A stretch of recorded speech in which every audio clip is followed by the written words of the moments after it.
Baik, hari ini kita akan belajar mengenai penyelenggaraan penebusan dalam silsilah-silsilah di Alkitab. Oke,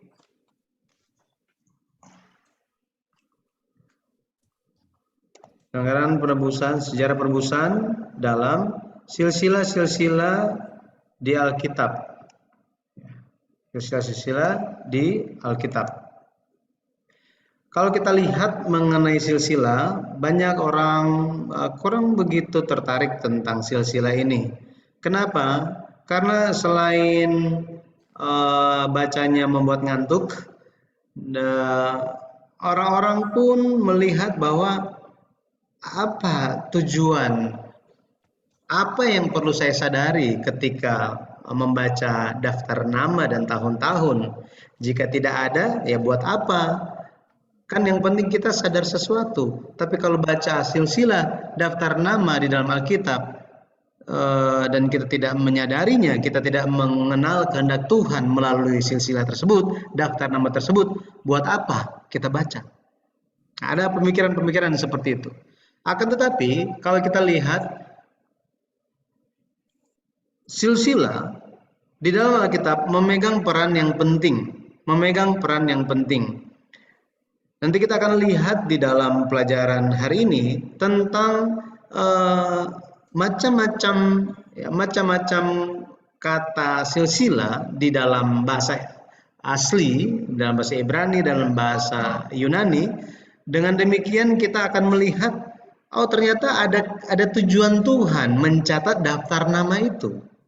Ada tujuannya, dan bukan hanya tujuannya saja, tetapi firman Tuhan ini pun ingin mengajak kita untuk masuk ke dalam kehendak Tuhan yang ada di dalam silsilah. Oke, jadi hari ini kita akan melihat bersama-sama tentang silsilah-silsilah di dalam Alkitab. Baik, Ulangan 32 ayat 7. Ulangan 32 ayat 7 dikatakan apa? Ulangan 32 ayat 7 dikatakan di sini, ingatlah kepada zaman dahulu kala, perhatikanlah tahun-tahun keturunan yang lalu. Tanyakanlah kepada ayahmu, maka ia memberitahukannya kepadamu. Kepada para tua-tuamu, maka mereka mengatakannya kepadamu. Kitab Ulangan merupakan kitab yang diberikan oleh Musa. Ini merupakan firman Tuhan yang diberikan terakhir kali. Secara khususnya, kan kitab Ulangan ini bicara tentang firman yang disampaikan kepada orang Israel tepat sebelum mereka masuk ke tanah Kanaan. Dengan kalau kita tarik secara khusus lagi, Ulangan pasal 32 ini berisikan pesan terakhir Musa terhadap umat Tuhan yang sebentar lagi akan masuk ke tanah perjanjian. Ini merupakan suatu hal yang nasihat terakhir, wejangan terakhir yang bermanfaat bagi mereka untuk mempersiapkan umat Tuhan masuk ke tanah janji. Ulangan 32 merupakan firman Tuhan yang disampaikan oleh Musa tepat sebelum Musa mati. Jadi setelah Musa sampaikan Ulangan 32 ini, setelah itu dia naik ke atas gunung dan mati di sana. Jadi perkataan terakhir dari seseorang yang akan meninggal dunia ini merupakan hal yang sangat penting. Lebih khusus lagi kalau kita lihat di dalam bahasa Ibraninya dikatakan Zekor Yemot Olam Binu Shenot Dor Vador Seal Abika Weargedeka Zekeneka Weomeru Lak. Oke, ini saya cuma baca aja di sini, ada di sini, gitu ya. Sebelah kanan layar ada kan? Di situ dikatakan tentang ini. Binu Shenot Dor Vador. Ketika berbicara tentang Binu Shenot Dor Vador itu kata Dor adalah keturunan atau generasi-generasi. Ini diulang, jadi generasi-generasi.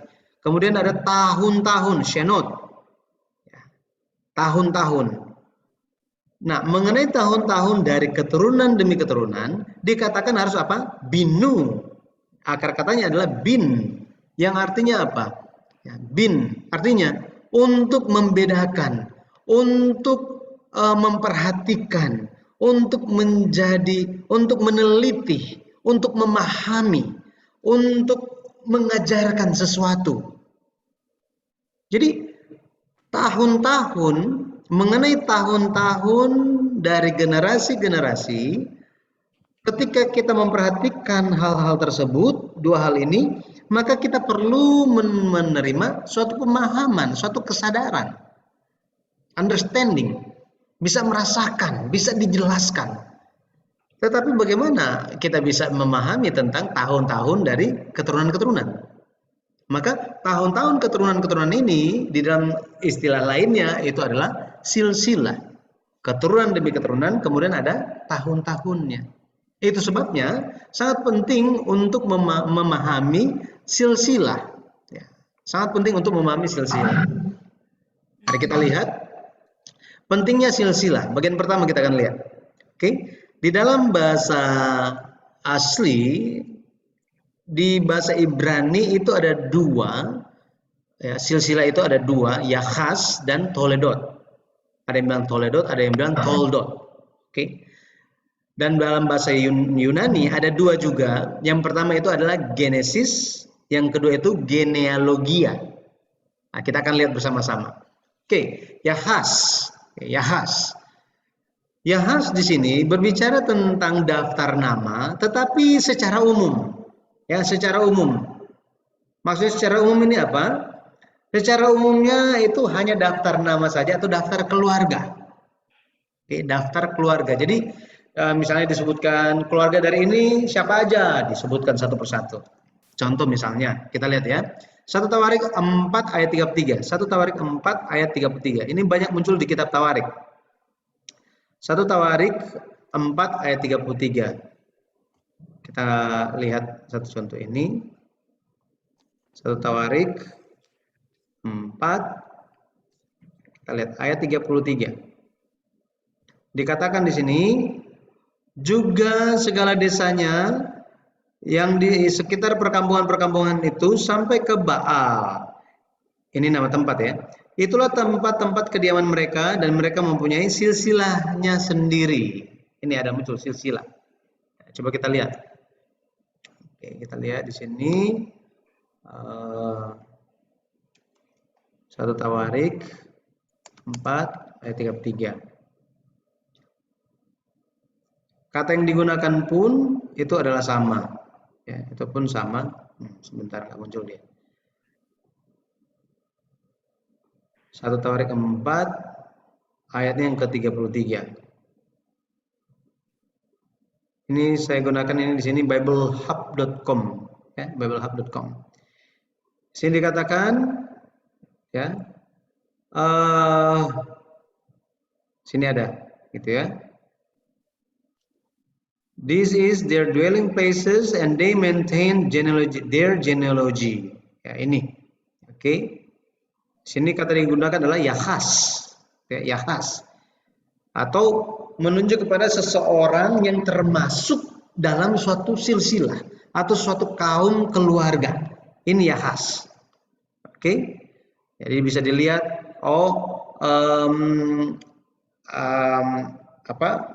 asal usulnya seperti apa, langsung dilihat dalam Yahas ini. Oke, kata yang kedua itu adalah Toledot. Ya, Toledot.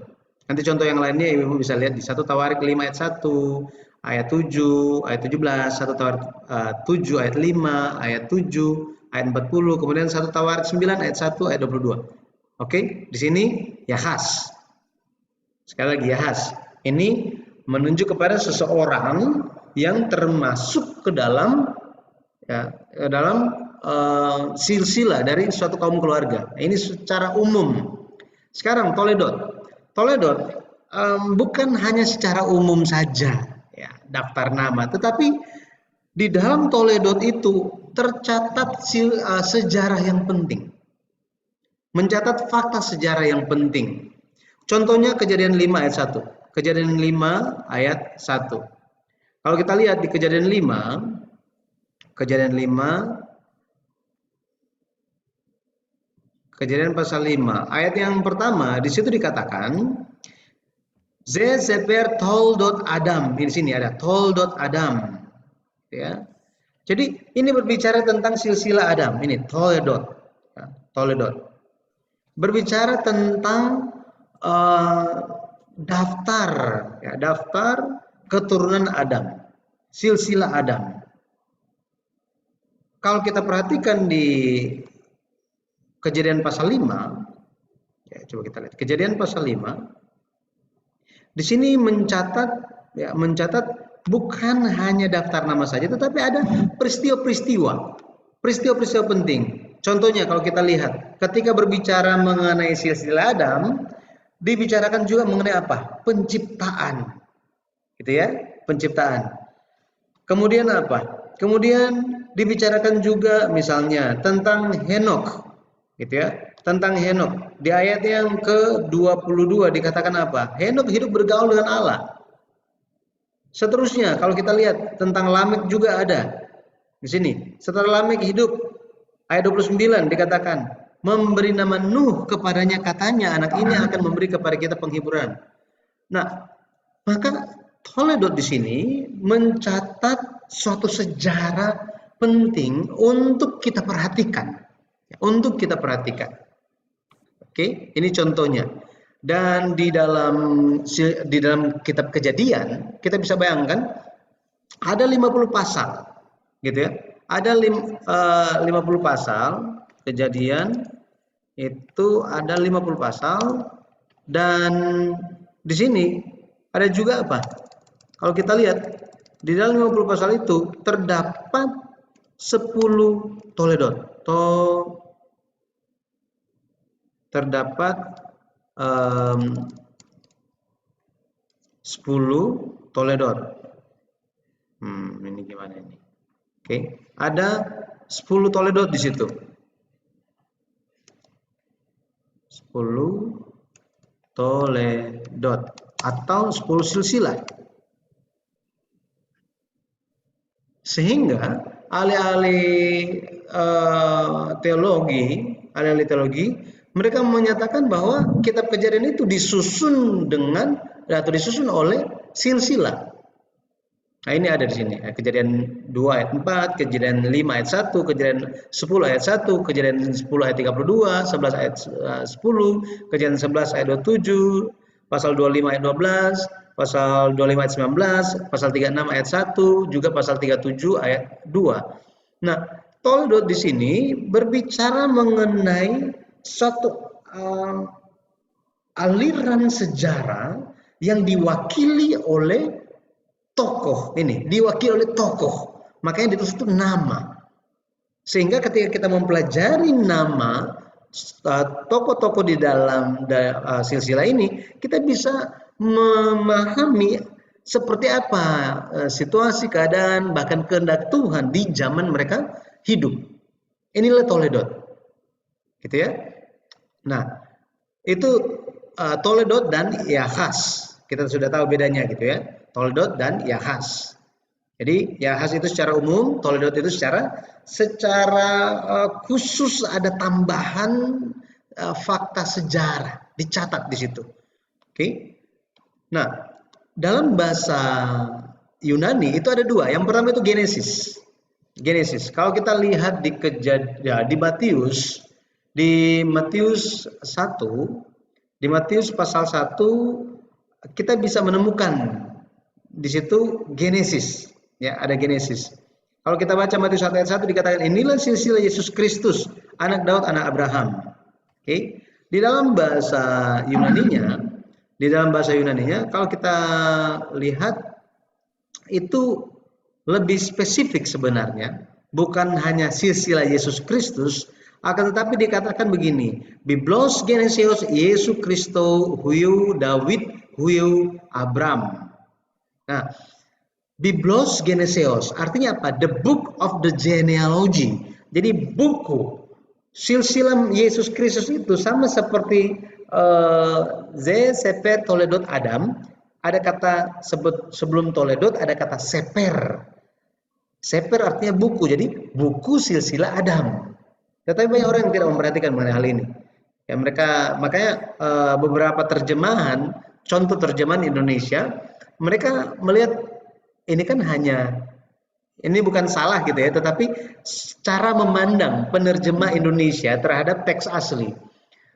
LAI melihat bahwa pembaca mungkin akan sulit atau ya akan sulit mengerti kalau dikatakan inilah buku silsilah Yesus Kristus. Kalau ditulis inilah buku silsilah Yesus Kristus, mungkin orang-orang pembaca akan memikirkan, loh ini kan cuma satu lembar, kok dibilang sebuah buku? Akan lama jadinya mikirnya. Jadi langsung disesuaikan dengan pemahaman pembaca di saat ini diterjemahkan. Tetapi menurut saya mungkin LAI harus memperbaharui teks teks terjemahan karena saya percaya orang-orang Indonesia yang menggunakan terjemahan Indonesia itu sudah maju pemahamannya sehingga perlu untuk sampaikan firman Tuhan apa adanya. Jika ada biblos geneseos, ada biblos di situ, harusnya taruh biblos. Inilah buku silsilah Yesus Kristus. Sehingga orang akan berpikir, oh kenapa ini disebut sebagai sebuah buku ya? Nah, ibu-ibu bisa jelaskan kenapa itu disebut sebagai sebuah buku. Nanti ibu bisa buka lagi ya, buku seri pertama silsilah di Kitab Kejadian atau buku yang ketiga. Ya, buku yang ketiga itu situ dijelaskan kenapa namanya, dan buku yang kelima. Buku yang kelima. Kenapa namanya itu Biblos Geneseos? Kenapa namanya itu Seper Toledot? Ini sangat-sangat unik sebenarnya. Jadi ini saya lupa kasih tahu, kita sudah masuk ke dalam buku yang kelima. Maka ini direkam supaya nanti ibu-ibu yang lain supaya di dalam pertemuan selanjutnya saya tidak perlu mengulang lagi. Nanti moga-moga bisa lihat melalui YouTube gitu ya. Geneseos. Geneseos di sini memiliki akar kata Genesis. Genesis atau ini bicara tentang asal gitu ya, atau garis keturunan atau kelahiran. Kelahiran. Seperti ini. Ya. Ini akar katanya juga kalau kita ada ginomai. Ya, ginomai ini bicara mengenai apa? Jadi Genesis akar katanya adalah genomai. Genomai ini menunjuk kepada menjadi ada. Ini menjadi ada atau terjadi. Menjadi. Nah ini terjadi, menjadi ada. Makanya kalau kita lihat mengenai Genesis ini, Genesis ini menunjuk kepada silsilah Tuhan. Silsilah Tuhan atau silsilah tradisi yang benar. Artinya apa? Untuk memperhatikan ini asal usul ini datang dari mana. Pada akhirnya ketika bicara mengenai silsilah Genesis, orang-orang ujung-ujungnya akan bertemu dengan Tuhan. Seperti ini. Nah, tetapi ada juga kata yang lain yang digunakan. Nah, kata yang lain yang digunakan, dan ini bicara mengenai silsilah yang silsilah buatan manusia, dan inilah yang kita sebut sebagai genealogia. Ini genealogia, ini dia. Nah, kita coba lihat 1 Timotius 1 ayat 4. 1 Timotius 1 ayat 4. 1 Timotius 1 ayat 4.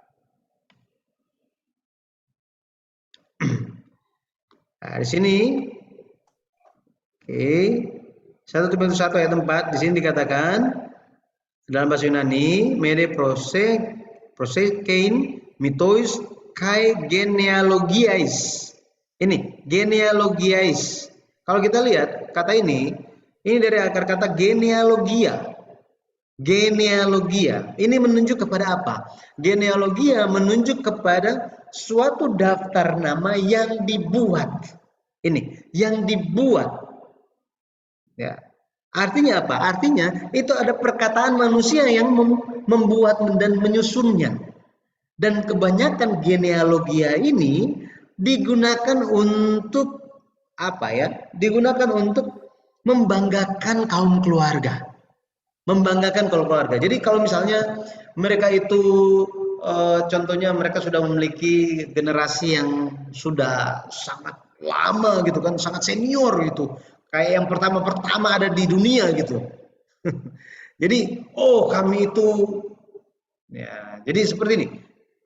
Kami itu sekarang sudah sampai kepada generasi yang, contoh generasi yang ke 20, ya, ke 20. Keluarga yang satu yang nggak mau kalah, dibilang apa?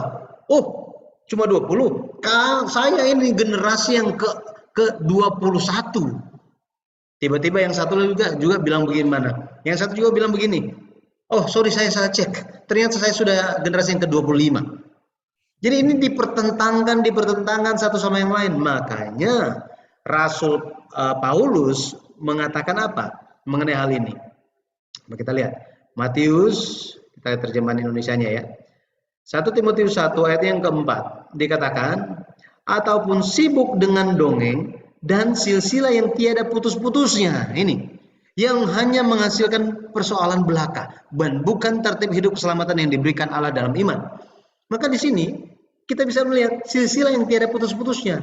Karena apa? Karena dibuat-buat. The making, ini genealogi ya. The making of a pedigree. Jadi dibuat-buat. Manusia yang membuatnya. Berbeda dengan Genesis. Genesis di sini adalah silsilah yang apa adanya dan yang apa ya, menjadi ada. Ini menunjuk pada silsilah Tuhan.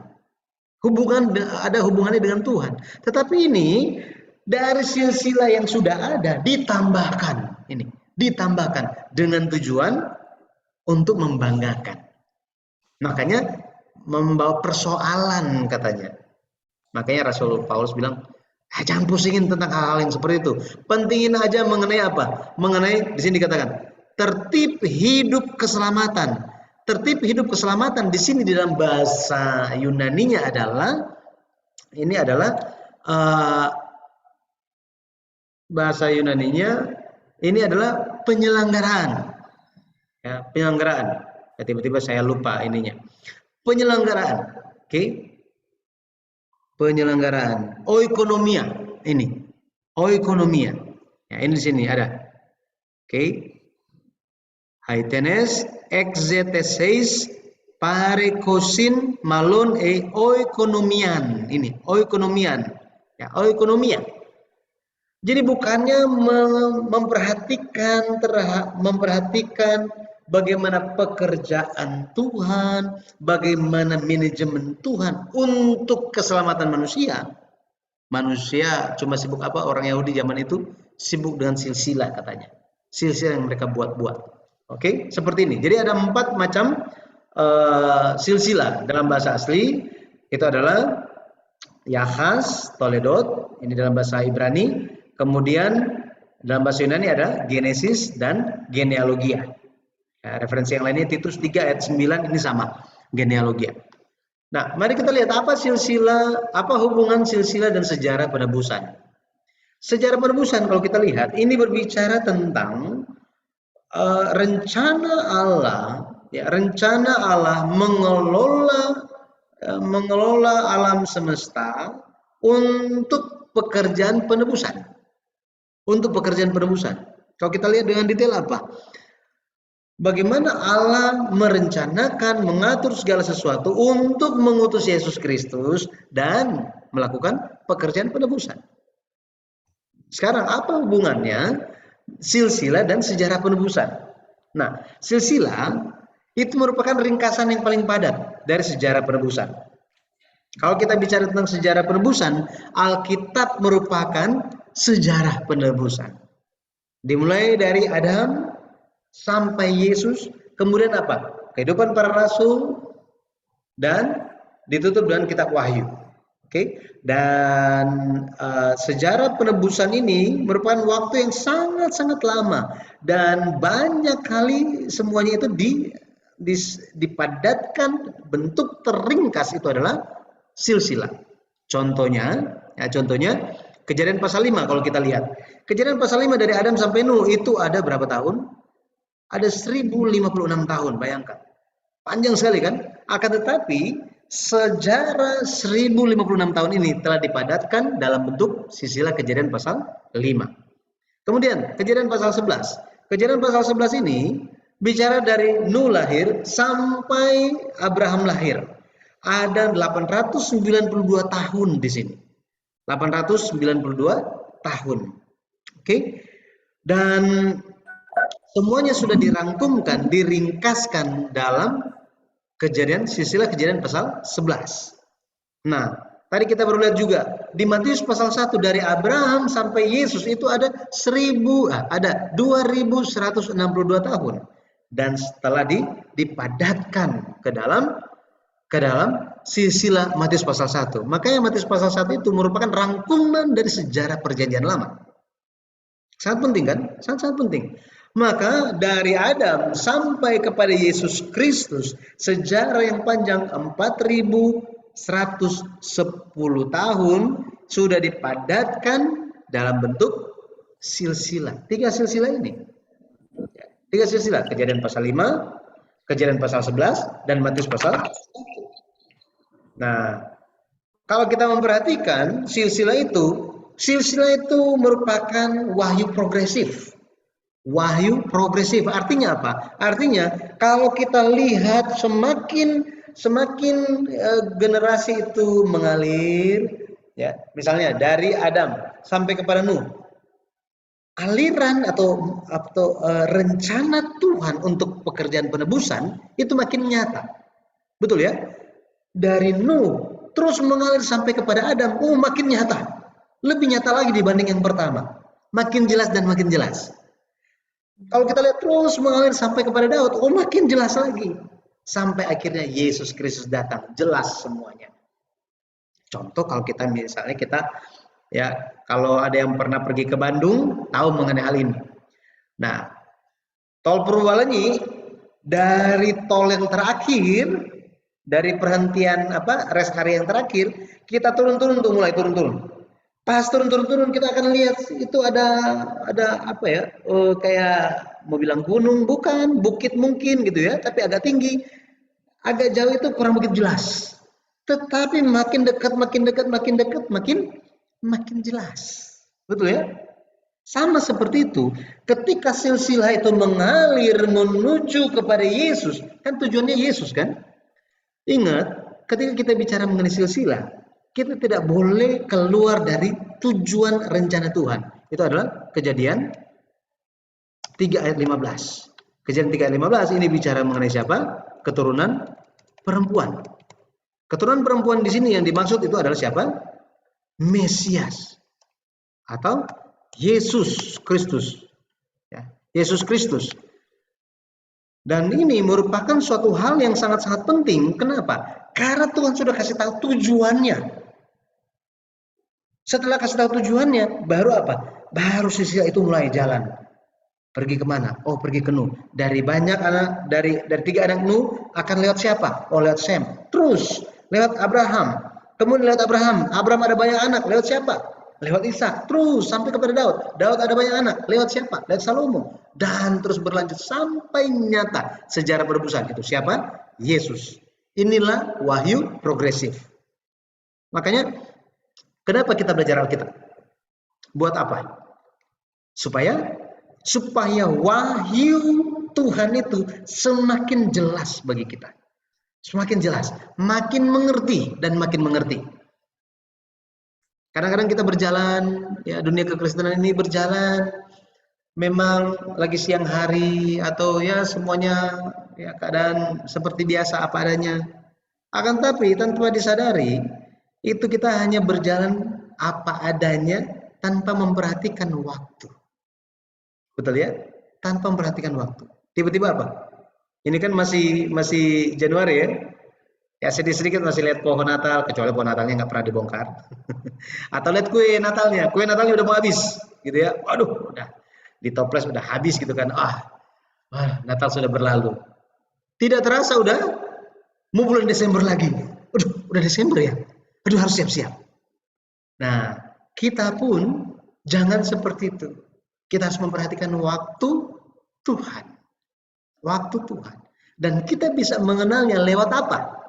Lewat mempelajari firman. Karena hanya lewat mempelajari firman saja kita bisa bisa diberi makan roh kita, diberikan pengenalan akan Tuhan. Kita bisa menaikkan doa-doa yang sesuai dengan kehendak Tuhan. Makanya membaca firman Tuhan, mempelajari firman Tuhan, beribadah di hari Tuhan itu sangat-sangat penting. Karena apa? Karena dengan demikian pelita kita itu tetap terang. Supaya kita bisa melihat dengan jelas. Karena Tuhan bilang apa? Kamu tidak tahu kapan waktunya. Betul ya? Tidak tahu kapan waktunya. Jadi kita perlu apa? Berjaga-jaga. Kita melakukan ini mau lagi ngapain? Lagi berjaga-jaga. Sambil apa? Disingkapkan satu persatu. Pada akhirnya kita tahu sekarang kita ada di mana. Kita di 3,5 tahun yang pertama atau yang kedua? Ya nanti bisa lihat pelajarannya ya. Setiap hari Minggu. Udah beberapa pelajaran yang lalu gitu ya, di bulan Desember kalau nggak salah. Nanti bisa lihat di situ. Pelajaran hari Minggu siang. Di GPBC, channel GPBC Jakarta. Oke, kita lanjut. Jadi, wahyu progresif ini adalah petunjuk yang makin jelas dan makin jelas. Jadi setiap kali silsilah diperkenalkan, semakin Yesus itu diperkenalkan. Contoh yang paling sederhana itu adalah apa? Contoh yang paling sederhana, ya, selain yang ini, itu adalah silsilah Rut. Di Rut pasal 4. Silsilah Rut ini untuk menyambungkan siapa? Menyambungkan siapa? Ada yang tahu? Ini untuk menyambungkan silsilah Rut itu menyambungkan siapa dan siapa?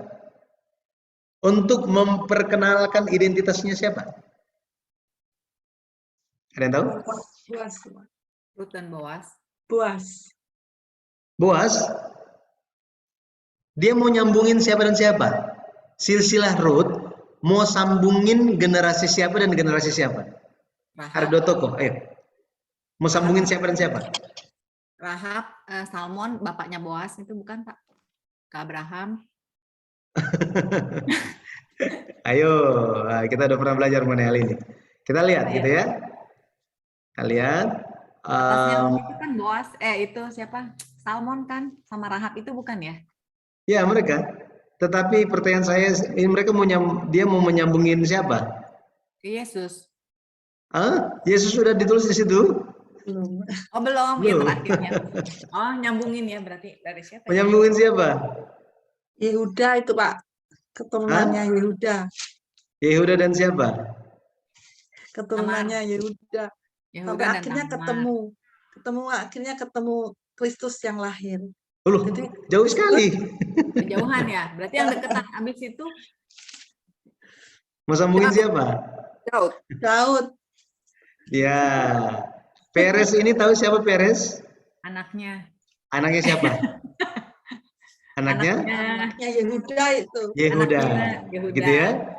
Anaknya Yehuda dan disambungkan dengan siapa penutupnya? Daud. Nah, ini. Jadi kalau kita lihat, ini seperti ban pinggang. Gitu. Ban pinggang. Ya. Supaya apa? Ditemukan supaya menjadi erat. Orang pikir, Daud kok muncul begitu aja? Nggak dibahas langsung, kitab 1 Samuel nggak bahas langsung mengenai Daud. Tetapi apa? Daud sudah diperkenalkan bahkan sebelum kitab Samuel. Betul ya? Siapa yang memperkenalkan? Kitab Rut. Nah, ini. Ada Daud di sini kan? Jadi untuk menyambungkan, Daud ini adalah keturunan dari Peres, anak dari Yehuda. Makanya kita bisa melihat wahyu itu wahyu yang progresif, memperjelas dan memperjelas. Nah, makanya kenapa kita perlu mempelajari silsilah? Ya kita kan lagi lihat, buat apa sih? Apa hubungan silsilah dan sejarah penebusan? Karena sejarah penebusan itu bekerja lewat Daud. Dan Daud ini munculnya, diperkenalkannya lewat mana? Lewat silsilah. Bahkan sebelum orang tahu siapa Daud itu sudah dikasih tahu ada Daud. Betul kan? Betul ya? Ya. Kejadian, Keluaran, Imamat, Bilangan, Ulangan. Setelah itu apa? Yosua, Hakim-Hakim. Rut. Setelah Hakim-Hakim apa? Rut. Ya kan? Setelah Hakim-Hakim Rut. Di Hakim-Hakim sudah muncul Daud belum? Belum. Dari kitab Kejadian sampai di kitab Hakim-Hakim, Daud nggak pernah muncul. Tetapi di kitab Rut dia diperkenalkan. Kita baca kitab Samuel, apakah kita langsung ketemu dengan Daud? Enggak langsung ketemu. Tetapi Daud sudah diperkenalkan lebih dulu. Inilah fungsi silsilah. Nah, bisa Daud gambarannya ya? Kalau ada orang yang lewatin silsilah, oh jangan, kita harus perhatiin. Saya nggak ngerti gimana caranya. Ini, saya kasih bukunya. Saya nggak pernah baca bukunya, jadi ini, kamu baca aja. Saya sudah baca bukunya, saya sedang belajar. Ini coba kamu baca bukunya. Harus seperti itu, supaya orang mengerti, gitu ya. Nah, jadi hubungan silsilah dan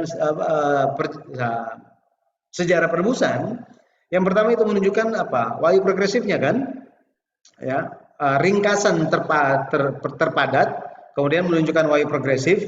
Yang berikutnya ini menunjukkan arus keturunan perjanjian, arus keturunan perjanjian. Ketika berbicara mengenai arus keturunan, tadi saya sudah bicara sedikit, tanpa silsilah kita tidak bisa tahu Tuhan itu datangnya dari mana. Tetapi Tuhan itu sudah merencanakan semuanya dan dia bekerja di silsilah. Makanya setan itu dia melihat apa ya? Dia kan tahu. Kalau kita baca di Kejadian pasal 3 ayat 15, setan tahu bahwa akan datang keturunan perempuan yang akan meremukkan kepalanya. Makanya apa yang dia lakukan? Dia berusaha untuk mengganggu. Dia berusaha untuk memutuskan keturunan perjanjian ini. Dan banyak dalam sejarah Alkitab banyak peristiwa-peristiwa besar yang mencatat mengenai hal itu. Contoh, ya ini beberapa contoh. Ini tentang Firaun Mesir membunuh keturunan perjanjian. Yang dia suruh bunuh apa? Laki-laki atau perempuan? Bayi laki-laki kan? Bayi laki-laki yang disuruh untuk bunuh. Nah, makanya kalau kita lihat setan bekerja lewat Firaun Mesir ini untuk membunuh. Ini terjadi sekitar 1539 sebelum Masehi. 1539 sebelum Masehi. Ayat Alkitabnya kita bisa lihat di Keluaran pasal 1 ayat 15 sampai 17 sampai 22, di situ ada. Ini cara untuk membunuh umat perjanjian. Untungnya Musa, kalau kita lihat ya, Musa diselamatkan, kemudian banyak juga yang pada akhirnya bisa diselamatkan. Nanti kalau sempat bisa ikut, nanti saya kasih linknya, bisa coba ikut pelajaran yang disampaikan oleh senior saya, Pendeta David Won. Dia mengajarkan seperti apa peristiwa waktu itu. Peristiwa ketika zaman sekitar Musa lahir. Itu sangat-sangat mengerikan. Tuhan sangat-sangat marah. Makanya kenapa Tuhan itu membunuh anak sulung orang Mesir? Ada alasannya dari Tuhan. Ya. Karena Tuhan ingin balaskan segala kesedihan dan kesengsaraan dari umat Israel. Oke, seperti ini. Jadi nanti ketika baca Keluaran 1 ayat 15 dan seterusnya, di situ ada bidan-bidan yang yang menyelamatkan juga, ya, karena mereka takut akan Tuhan. Oke, yang berikutnya ada usaha pemusnahan seluruh keturunan Daud. Ya, seluruh keturunan Raja Daud. Ini terjadi di sekitar tahun 840 SM. 840 SM. Ini kita pernah bahas mengenai Atalia. Ya, Atalia. Oke. Siapa aja raja-raja di zaman itu? Kalau kita lihat ada Yoram kan? Yoram ini anaknya Yosafat. Yosafat ini dapat anak Yoram. Kemudian Yoram ini married dengan Atalia. Ini anak Ahab yang jahat itu. Kemudian Yoram ini dapat anak ya Ahazia. Kemudian Ahazia ini ada anak namanya Yoas. Kalau kita lihat setelah Ahazia ini mati, yang dilakukan adalah apa? Atalia membunuh semua keturunan Raja Daud. Ini merupakan peristiwa yang sangat-sangat menakutkan dan sangat krisis besar bagi Tuhan dan juga umat Tuhan. Kenapa? Karena Tuhan sudah janjikan Mesias itu akan datang lewat keturunan Daud, dan sekarang keturunan Daud lagi dibunuh-bunuhin. Tetapi pada waktu itu Yoas satu-satunya keturunan Raja Daud yang diselamatkan. Yang selamatkan dia siapa? Itu adalah anti dia, tantenya Yoas yang bernama Yosabat. Ini adiknya Ahazia. Ini kayaknya beda mama gitu ya. Yosabat arti namanya adalah perjanjian Allah. Makanya seperti dari luar itu Yosabat yang menyelamatkan keturunan Daud, tetapi di balik itu semua ada perjanjian Allah, gitu ya. Ada perjanjian Allah. Ini yang terjadi. Oke. Jadi setan itu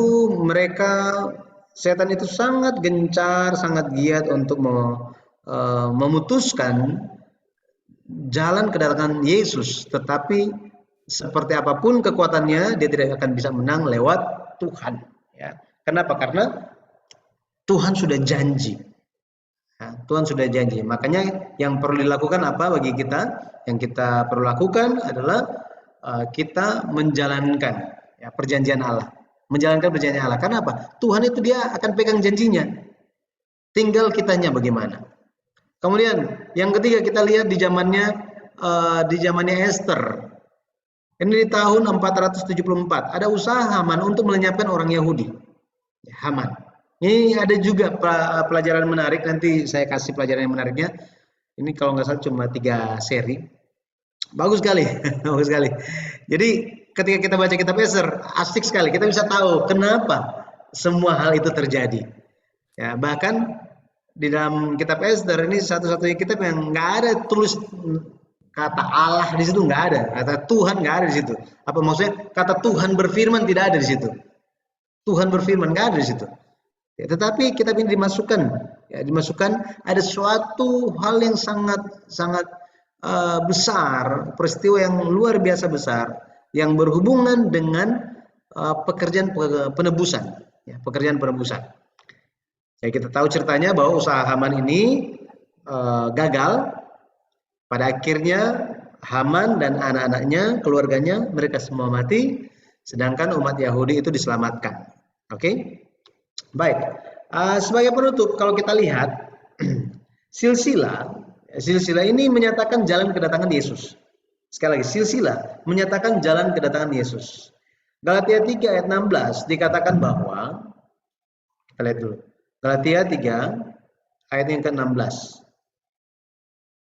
Galatia 3 ayat yang ke-16. Di sini diberitahukan bahwa keturunan Abraham yang dijanjikan itu menunjuk kepada Yesus Kristus.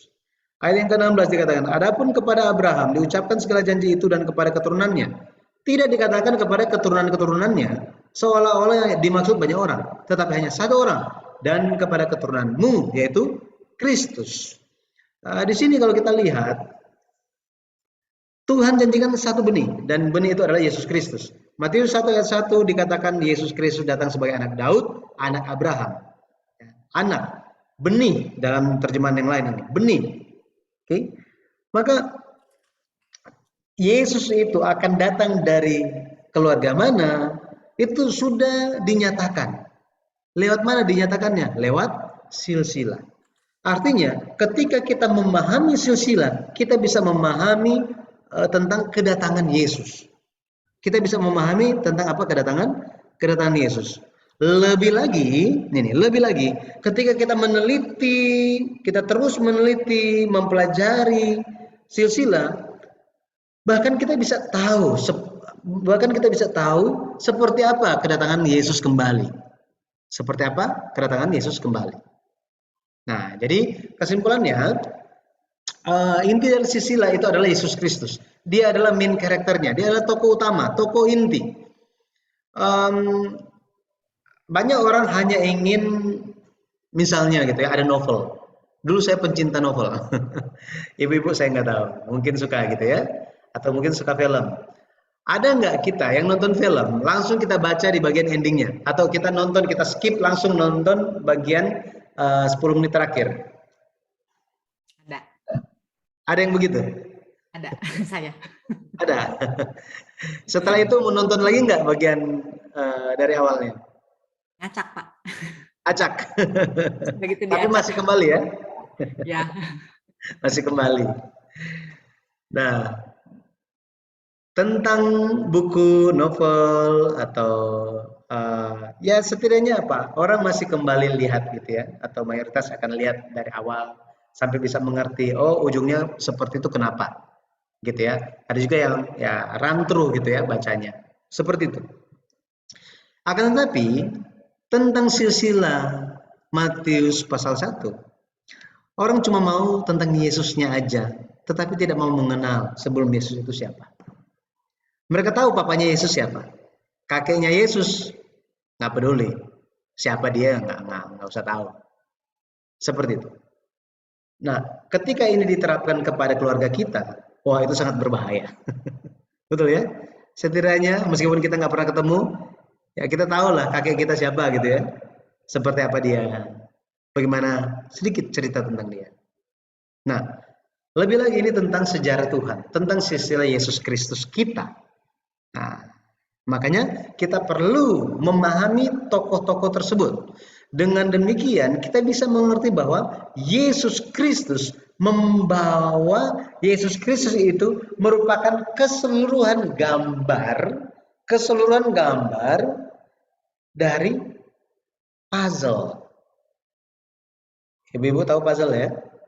Jadi Abraham bawa sebelah mananya dari puzzle ini.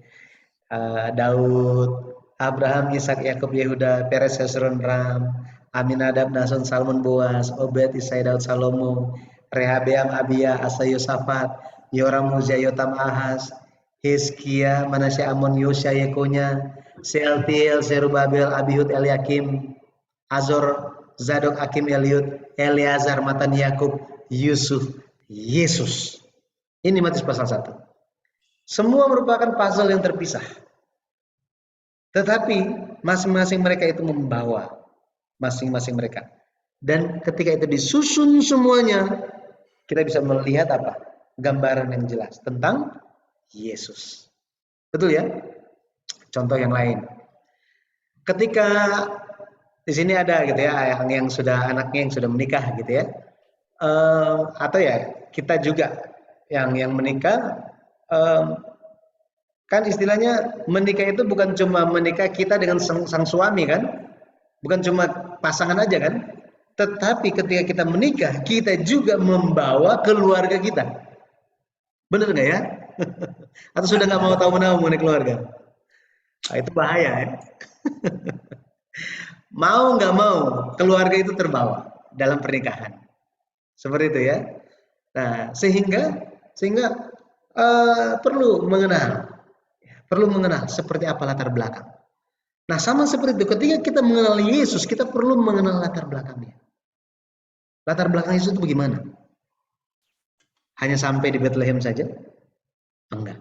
Kita perlu telusuri sampai apa? Sampai kepada Adam. Betul ya? Itulah latar belakang Yesus. Makanya dikatakan Matius pasal 1 itu dimulai dengan apa? Sebelum Yesus lahir, yang diceritain apa sih? Yusuf dan Maria, Gabriel, apalagi? Masih ada yang lain? Apa yang diceritakan? Alkitab cerita apa? Silsilah. Nah, sangat penting kita untuk memperhatikannya. Oke, jadi silsilah. Kalau kita lihat mengenai silsilah, ini kita juga pernah belajar, ya. Kalau kita perhatikan di dalam Alkitab, silsilah Yesus Kristus itu, ya, silsilah Yesus Kristus itu kalau kita baca di Matius ini 1 ayat 17, itu ada 14, ya, dari Abraham sampai Daud, kemudian dari Daud sampai kepada pembuangan ke Babel atau kepada Yosia. Oke. Setelah itu dari Yekonya sampai kepada Yesus Kristus. Total semuanya itu adalah 41. 41 tokoh, misalnya Abraham itu tokoh yang pertama, maka Yesus adalah tokoh yang ke-41. Tetapi dikatakan 14 ini 42. Kurang satu kan?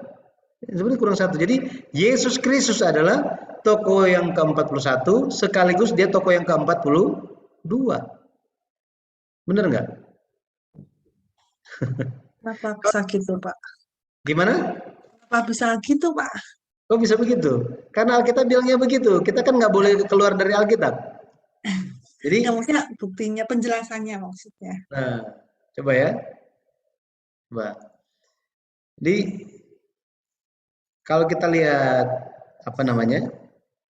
Matius pasal 1, ini ayat 17, dikatakan ada 14 dari Abraham sampai Daud, ada 14 dari Daud sampai pemungutan Babel, ada 14 dari pemungutan Babel sampai Kristus. Total semuanya berapa? 42. Betul ya? Ini real hitungan. 14. Akan tetapi secara tokoh, kalau kita hitung Abraham itu yang pertama, ini tokoh yang pertama, Ishak yang kedua, terus menerus, maka kita akan dapati bahwa Yesus adalah tokoh yang ke-41. Kenapa? Karena Daudnya dihitung 2 kali. Dari Abraham sampai Daud 14, dari Daud sampai pemungutan ke Babel. Jadi Daudnya dihitung 2 kali. Jadi setelah Daud 14 Daud, nih kan? Abraham yang pertama, Ishak kedua. Terus yang ke-14 siapa? Daud. Yang ke-15 siapa? Daud lagi. Diulang 2 kali. Ya, dari sisi teologi dikatakan ini untuk menekankan siapa Daud. Untuk menekankan Daudnya. Akan tetapi dari sudut pandang sejarah penebusan, apa artinya? Betul ya? Jika Alkitab bilang 14 dari Abraham sampai kepada Yesus, ya, sampai kepada Mesias, ya, 14, maka 42 ini harus kita terima bukan? Ya. Harus kita terima. Betul ya? Tetapi kalau kita hitung Abraham itu nomor 1, Ishak nomor 2, kita hitung secara tokoh, jumlah tokoh. Ini ya, secara tokoh ya, jumlah tokoh. Maka Yesus yang ke-41 kan? Ya. Apakah kita akan terima Yesus yang ke-41 atau enggak? Iya. Ya, meskipun orang-orang nggak mau terima, tetap Alkitab bilang begitu. Sehingga kita harus menerima kedua angka ini. Baik itu 42 dan 41. Tetapi permasalahannya di sini. Berarti kan ada yang ke-42 dong. Betul ya? Berarti harus ada yang ke-42 ini. Kenapa? Karena Yesus itu secara tokoh ya, secara tokoh itu yang ke-41. Yang ke-42 itu siapa? Untuk memahami ini, kita perlu membaca Galatia 3 ayat 29. Galatia 3 ayat 29. Nah, kita lihat. Oke. Kita baca. Ayat 29 dikatakan apa? Dan jikalau kamu adalah milik Kristus, maka kamu juga adalah keturunan Abraham dan berhak menerima janji Allah. Tadi saya bilang apa? Yesus itu yang ke-41 dan yang ke-42 kan? Kenapa? Karena ya Alkitab bilang seperti itu. Dari Abraham sampai Mesias 14. Dimulai dari Abraham, diselesaikan oleh siapa? Oleh Yesus. Jadi Yesus yang ke-41 dan yang ke-42 itu pun Yesus. Harusnya ya. Tetapi kan bukannya Yesus lagi sebenarnya. Sedangkan apa? Galatia 3 itu bilang apa? Siapa yang ada dalam Siapa Di Kristus. yang ada dalam Kristus, maka dia adalah keturunan Abraham. Abraham. Berarti di sini bicara tentang siapa? Generasi yang ke-42 ini. Orang yang percaya kepada Tuhan Yesus. Saya. Betul ya? Saya percaya kita semua menjadi generasi yang ke-42. Amin. Artinya apa? Yesus pernah datang. Betul ya? Yesus pernah datang. Akan tetapi dia telah pergi, dia kembali ke sorga. Kenapa? Karena mempersiapkan tempat di sana. Dia ditolak waktu itu, 2000 tahun yang lalu. Tetapi dia akan kembali, mau ngapain katanya? Dia akan menjemput kita semua. Betul ya? Maka barang siapa yang percaya di dalam Yesus Kristus menjadi milik Kristus, maka dia pun akan menjadi generasi yang ke-42. Di dalam Alkitab sangat unik ketika ini kan perjanjian baru kan?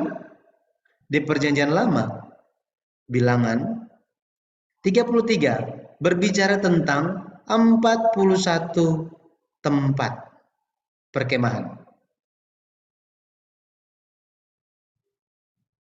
41 tempat perkemahan ini dari mana ke mana? Dari Sukot, ini yang pertama, sampai ke dataran Moab. Dataran Moab. Ini yang ke-41. Yang ke-42 ada di mana? Itu adalah Gilgal. Ya, ini kitab Yosua.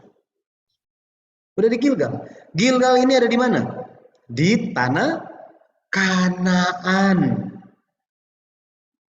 Ini cuma di 2 tempat aja yang mencatat tentang 42 ini. Hanya 2 tempat ini saja. Sangat-sangat unik. Artinya apa?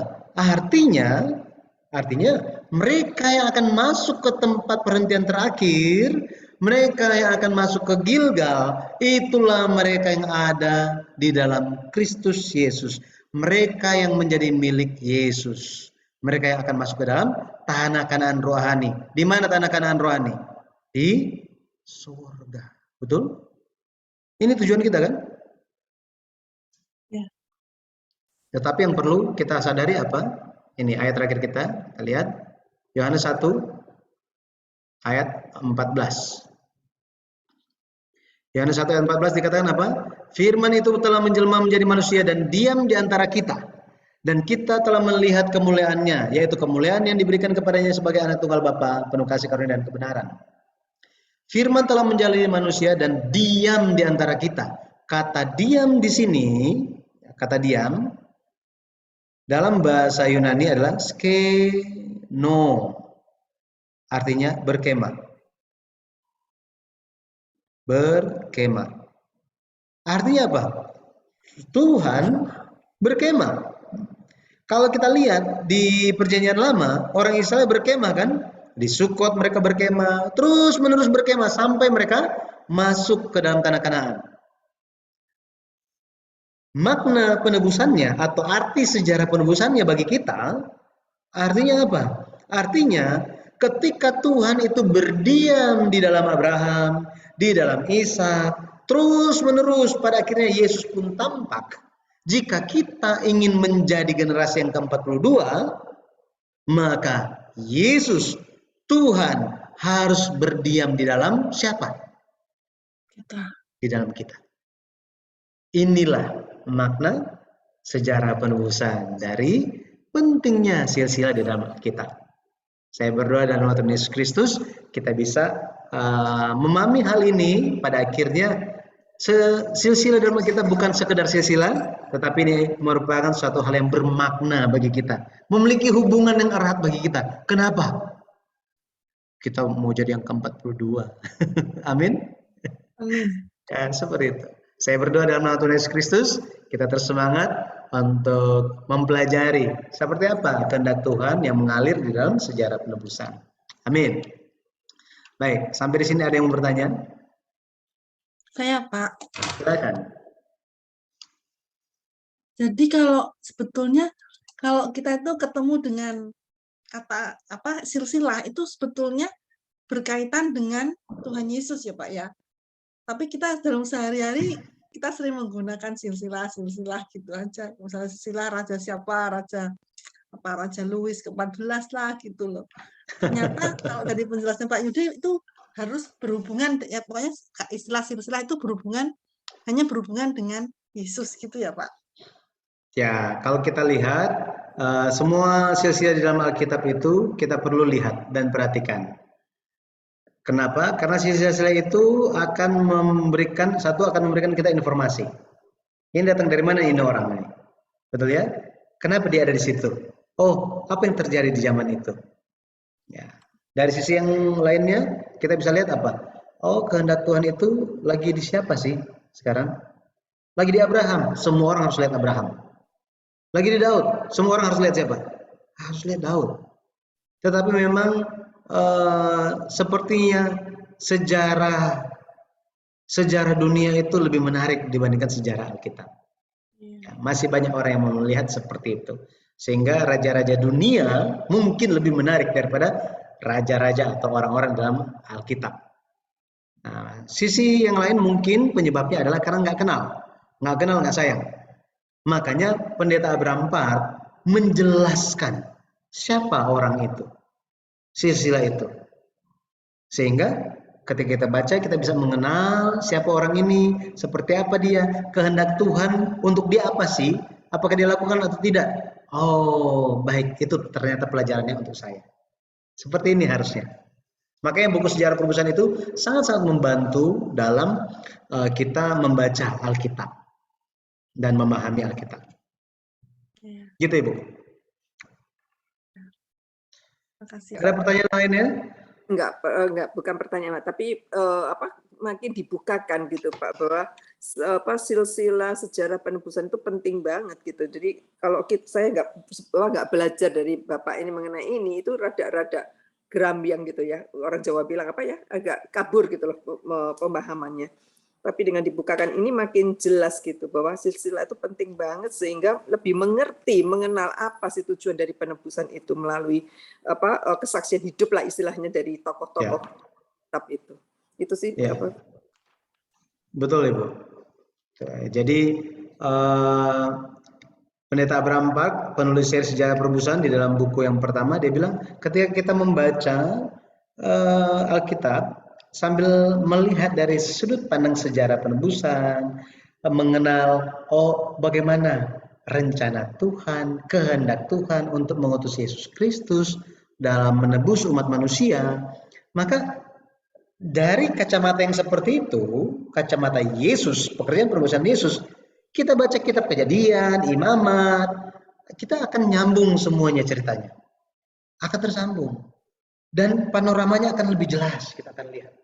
Nggak hanya terbatas apa. Kalau dulu kan 3:4 kan? Kamera 3:4 kan? Begini. Betul ya? Kalau Instagram kan sama panjang. Tapi ternyata sekarang udah apa? Ada 6:9, 16:9 atau berapa lagi. Tetapi sudah ada panorama. Artinya apa? Bisa lihat semuanya. Wow, jadi indah. Ketika kita baca Alkitab di sisi sini, sisi situ, dan lain-lain. Itu semua apa? Menjadi satu cerita yang baik. Kenapa? Karena ada hal-hal yang mengganjal, kita belum memahaminya, tetapi sekarang kita bisa memahami. Makanya silsilah tidak hanya sekedar daftar nama, tetapi menjadi buku sejarah Tuhan untuk kita. Ya, haleluya. Baik, ada lagi pertanyaan? Enggak bertanya Pak, cuma ngasih komen saja. Ya, silakan. Waktu tadi Pak Yudi menjelaskan soal angka-angka itu, angka misalnya angka 42 itu yang apa tuh orang Israel dalam perjalanannya keluar dari tanah Mesir menuju tanah Kanaan kan ada 42 perkemahan yang terakhir di Gilgal itu. Terus dan dihubungkan Pak, angka itu dihubungkan dengan silsilah Yesus itu. Saya jadi teringat kalau dulu waktu kecil tuh keluarga saya kan masih percaya sama apa itu namanya ritual-ritual yang dukun-dukun itu juga begitu, itu juga sama pakai angka-angka. Kenapa kok begini, kenapa kok harus di jam 3 karena ada hubungannya sama apa. Oh ternyata saya dari sini saya mengerti memang betul sih, iblis itu apa ya, menjiplak gitu, meniru gitu, meniru sejarah pekerjaan keselamatan yang dilakukan Tuhan Allah itu, tapi lewat kuasanya, kuasa gelapnya itu, gitu. Jadi, oh dulu kalau kakek-kakek saya itu nyuruh apa, harus ini ya, sesuai ya, harus 5 ya, karena apa? Kenapa kok 5? Itu ada maksudnya. Kalau di kejawen kan gitu, Pak. Ada maksudnya. Ya, Oh, ternyata itu niru, niru seperti yang di Alkitab ternyata. ya. Makanya Gitu. semua hikmat Banyak itu sekali saya menemukan, menemukan apa, Ibu? ada lagi gini nih, Pak. Dulu saya nggak tahu, Pak. Dulu waktu sebelum kenal Tuhan Yesus itu kan kita semua mesti tahu lah cerita dongeng-dongeng yang misalnya apa kayak kayak misalnya apa titisan dewa apa gitu kan yang Ya, di Mahabharata Ramayana itu kan Pak, hmm. Dewa Wisnu gitu keluar. Terus ada lagi yang dongeng anak-anak H.C. Andersen itu kan. Nah, itu kan ada yang apa menitis jadi apa. Oh, terus setelah saya baca kisahnya Tuhan Yesus, oh ini Allah menjelma jadi manusia. Oh dia itu niru ini nih, niru cara kerjanya Tuhan Allah ini nih. Jadi orang kalau Hmm. menjelaskan ke orang Buddha atau orang Hindu, mereka akan begini, oh sama kayak dewa saya juga bisa menitis seperti itu. Sama kalau gitu agama Kristen sama agama Buddha sama agama Hindu. Jadi saya tahu, oh dia meniru, menjiplak gitu istilahnya. Nggak seperti, nggak persis sama. Kalau orang yang nggak tahu memahami banget tentang apa Alkitab firman Tuhan, dia akan, oh ya betul-betul sama ya ternyata ya. Itu apa Yesus itu sama dengan tokoh-tokoh yang di agama Buddha, agama Hindu yang menitis, yang inkarnasi kayak gitu-gitu, Pak. Nah, saya dari situ, oh iya betul. Iblis itu hanya menjiplak, meniru tuh betul ternyata untuk Ya. menyesatkan. Jadi Gitu, kalau Pak. kita lihat memang satu hal, semua Tuhan itu bekerja di dalam sejarah, bukan bekerja di dalam cerita legenda. Iya. Apakah yang di tempat-tempat yang lain itu mereka ada dokumen sejarahnya? Nah, nggak Nggak ada, ada. Pak. Heeh. Semua hanya apa? Hanya dongeng, Iya. legenda, ya Heeh. kan? Cerita mulut. Tetapi sejarah Tuhan, sejarah Alkitab itu nyata apa adanya. Beneran ada tokoh-tokohnya. Dan semua cerita itu ada, bahkan bukan hanya dalam Alkitab untuk bagian-bagian tertentu ya, tetapi sejarah dunia tentang tokoh-tokoh Alkitab atau suatu peristiwa di dalam Alkitab itu diceritakan oleh tokoh-tokoh sejarah. Makanya tokoh-tokoh sejarah itu mengakui Alkitab sebagai salah satu sumber fakta sejarah. Gitu. Mereka mengakui hal ini. Nah, inilah yang membedakan. Jadi semua hikmat itu ada di dalam Alkitab. Hikmat Tuhan itu ada dalam Alkitab. Manusia melihatnya dan bagaimana mereka menggunakan hikmat itu, apakah sesuai untuk kemuliaan nama Tuhan, untuk mengenapi kehendak Tuhan, atau hanya untuk memuaskan pola pikirnya. Ini berbeda. Makanya mengenai angka itu orang Yahudi, Tuhan udah dari awal bicara mengenai angka. Gitu, angka-angka mengenai siang malam, waktu-waktu, itu di Alkitab itu semua sudah ada. Ada kehendak Tuhan lihat itu semua. Nah, seperti Ibu bilang tadi, ya mereka seperti jiplak gitu. Bukan sama, mereka hanya menjiplak saja. Gitu. Karena memang berbeda, memang berbeda. Tadi saya bilang juga kan, ada silsilah yang utama, tetapi ada silsilah yang orang-orang cuma cerita-cerita aja. Gitu. Itulah genealogi ya. Jadi cuma dicerita-ceritain aja, ditambah-tambahin untuk kepentingan diri sendiri. Ini yang harus dibedakan. Seperti ini. Baik, ada lagi Iya, yang lain kayak orang lahir tuh Pak. Kalau di Jawa tuh Pak, orang lahir kan ada yang Selasa Wage, Page, Pon, Kliwon, denger kan Pak? ya? Yang hari-hari Jawa itu, Pak. Ya, Wage. hari-hari Ada kalau angkanya itu, Pak. Ada angkanya. kalau kita hidup di zaman Jawa kuno, kita akan pakai itu kan. Betul ya? Hmm. Kalau kita masih hidup di Saya zaman Jawa kuno. menjiplak dari itu, Pak.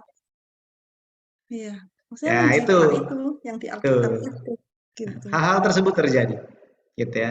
Jadi disesuaikan di setiap zamannya seperti apa. Memang, tetapi kita perlu melihat kehendak Tuhannya seperti apa, dan inilah yang kita ikuti. Ya. Baik kalau begitu. Terima kasih. Terima kasih, Pak Kita Yudi. tutup sama-sama.